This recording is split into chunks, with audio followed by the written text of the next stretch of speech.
किसी गांव में ब्रिजेश नाम का एक आदमी अपनी पत्नी दीपा, माँ लीलावती और पिता जयदीप के साथ रह रहा होता है। घर में जहाँ ब्रिजेश, जयदीप और दीपा बहुत अच्छे और साफ दिल के होते हैं, वहीं लीलावती बहुत लालची और क्रूर होती है। वो हर वक्त किसी न किसी बहाने बहू दीपा पर जुल्म करती रहती है।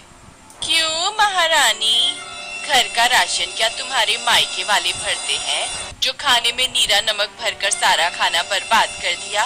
नहीं माँ जी, मैंने तो नमक कम ही डाला था, पर फिर वो नमक का डिब्बा मेरे हाथ से फिसलकर गलती से खाने में गिर गया। हाथ है या गुलाब की कली, हम सबके लिए दूसरा खाना बनाओ और इस सारे खाने को तुम खाओगी, कुछ भी फेंकना नहीं चाहिए।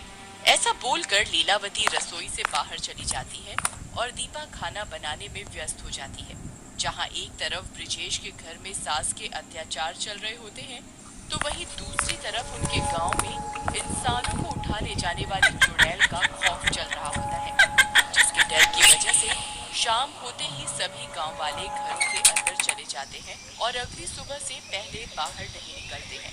ओ बूढ़ी सास, अगर बहू से इतना ही दुखी है तो आजा आजा मेरे साथ चल, वहाँ तुझे कोई दिक्कत नहीं होगी।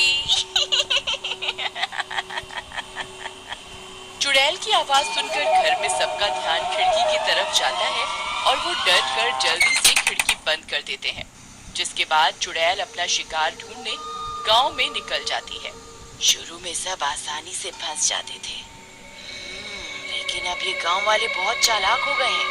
सूरज ढलने के बाद कोई भी घर से बाहर नहीं निकलता, ऊपर से घर के दरवाजे खिड़कियां भी बंद रखते हैं। मुझे ऐसी बेचारी चुड़ैल के बारे में तो कोई सोचता ही नहीं है। इन्हें घर से बाहर निकालने के लिए कुछ अलग सोचना पड़ेगा। इस घर की बत्ती अभी तक जल रही है, चलो आज की नई तरकीब इसी पर आजमाई जाए। चुड़ैल उस घर के दरवाजे पर जाती है और घर के मालिक को बाहर निकालने के लिए आवाज बदलकर डरी हुई गांव की लड़की की आवाज में उसे बुलाने लगती है। सुनो सुनो, मेरी मदद करो, चुड़ैल मेरे पीछे पड़ी है, बहुत बहुत मुश्किल से अपनी जान बचाकर भागी हूँ, कृपया मेरी मदद करो, मुझे मुझे घर के अंदर आने दो, मेरी जान बचा लो। लगता है ये लड़की बड़ी मुसीबत में है, मुझे इसकी मदद करनी चाहिए। चुड़ैल की भावुक बातों में फंसकर वह लड़का दरवाजा खोल देता है और चुड़ैल उसके सामने आ जाती है, जिसे देखकर लड़का बहुत ज्यादा डर जाता है। चुड़ैल चुड़ैल चुड़ैल, बचाओ बचाओ। ना चिल्लाना है, चिल्ला ले,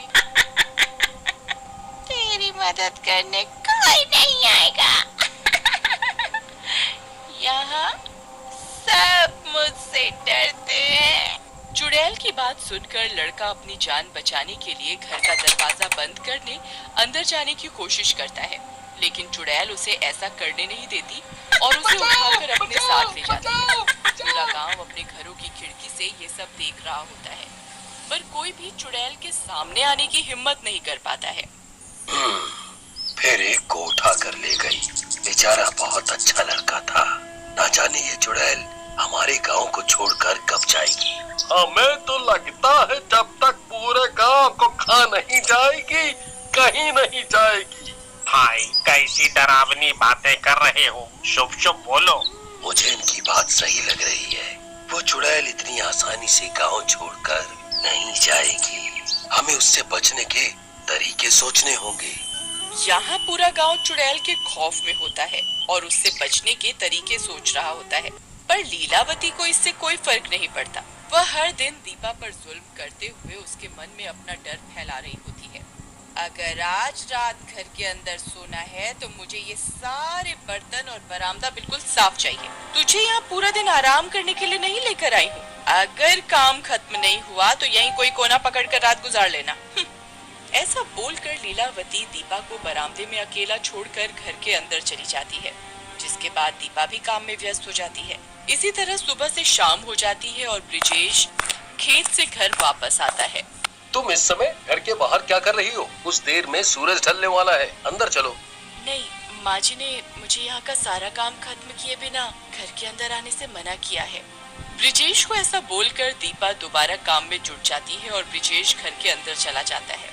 अरे माँ, रात होने वाली है, दीपा को अंदर बुला लो। अंधेरा होते ही बाहर चुड़ैल घूमने लगेगी, बाकी काम वो कल कर देगी।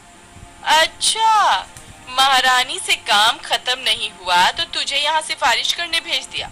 काम खत्म किए बिना वो घर के अंदर नहीं आ सकती। तू जा, खाना खाकर आराम कर। ब्रिजेश इसके बाद लीलावती से कुछ नहीं बोलता और चुपचाप अपने कमरे में चला जाता है। दीपा, बाहर अंधेरा होने वाला है, तुम अंदर आ जाओ। पर माँ जी मुझे काम खत्म किए बिना घर के अंदर नहीं आने देंगी। माँ से बात करके देखो, बोलो कि बचा हुआ काम तुम कल खत्म कर दोगी और उसके बदले उन्हें रिश्वत में कुछ दे देना। क्या दूंगी? वैसे तुम्हें ये भी सोचने की जरूरत नहीं है, जितना मैं जानता हूँ माँ अपने आप ही कुछ मांग लेगी। ठीक है, कोशिश करती हूँ। ब्रिजेश की बात मानकर दीपा अपनी सास लीलावती से बात करने के लिए घर के अंदर आती है, जहाँ लीलावती दीपा को घर के अंदर देखकर उसे वहीं रोक देती है। सारा काम खत्म हो गया?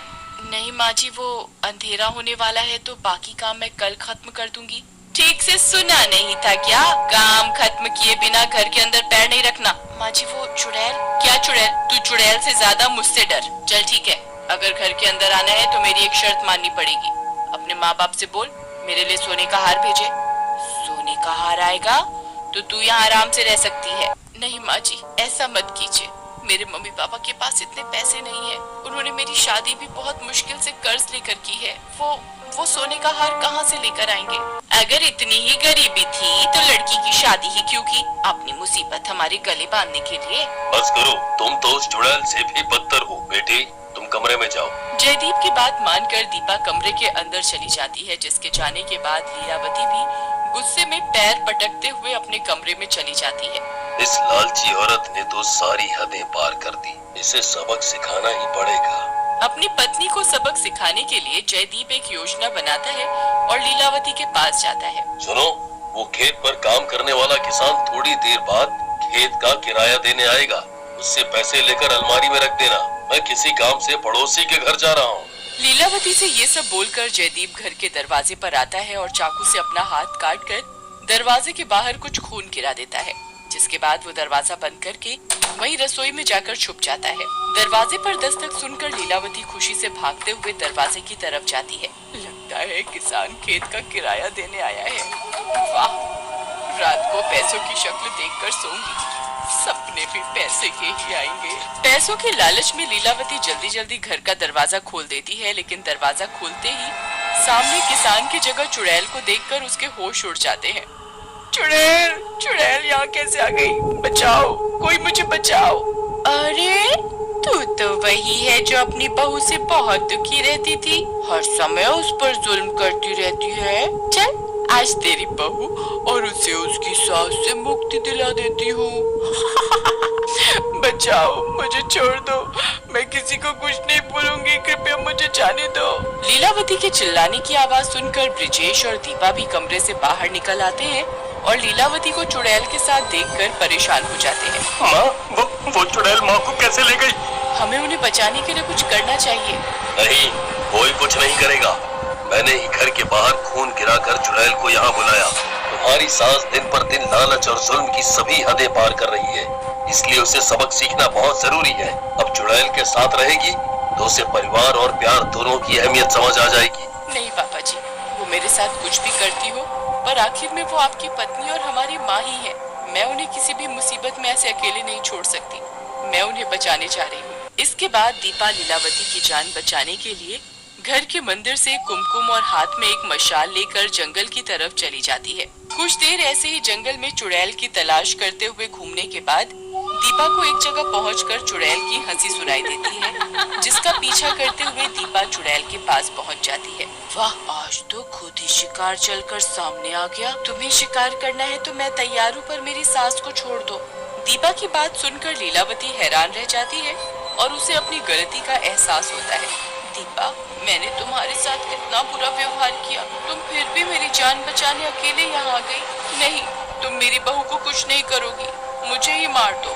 ठीक से एक फैसला करो, किसे मारूं किसे नहीं। मुझे।